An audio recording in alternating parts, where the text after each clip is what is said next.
Hey everyone, welcome back to another episode of Ask Dr. Adam. This is our Discovering Reliability series. Today I'm joined by the one and only Dr. Mike Bixenman, who is a subject matter expert in cleaning and reliability. Today we're going to be talking about SIR, what it is, and the importance of it in objective evidence. So stick around because you won't want to miss this.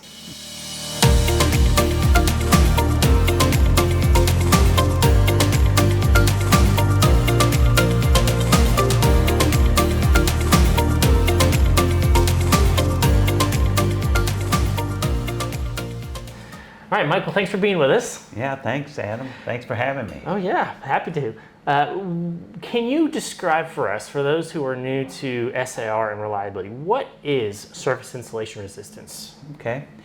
Why don't we break it down into each word? When we think about surface and when we have electronics, we have components that are soldered onto those electronics. And part of that surface is that soldered joint and the pad-to-pad relationship. Most of the time in electronics, those pads are opposite polarity. So when we think about surface, we're thinking about those pad-to-pad relationships.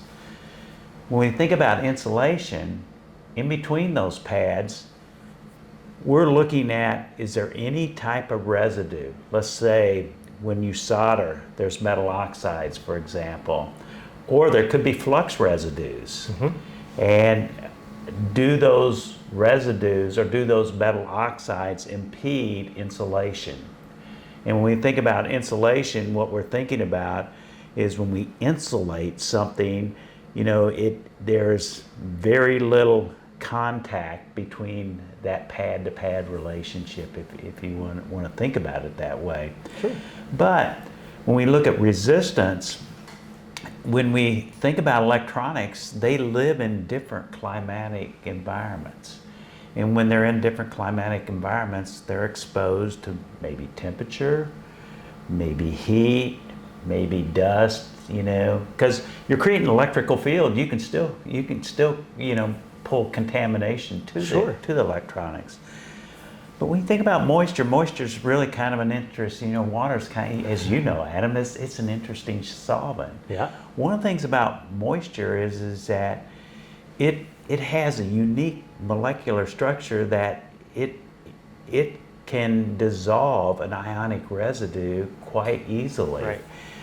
And so if you have a climatic condition and if you have some level of residue, let's say it's flux and it's somewhat deliquescent, so it attracts moisture to it and it dissolves that. And within that residue, there's a metal oxide. And now your resistance starts to decline. So when we think about surface insulation resistance, you know, we're looking at a test that's run in a stress condition. It's run at a temperature and humidity, and it's run over time. And we're looking at that pad-to-pad relationship, and do we see any leakage? Because think about moisture and ions. When they dissolve, they create current. When you create current, you create leakage. And as you create leakage, your insulation drops.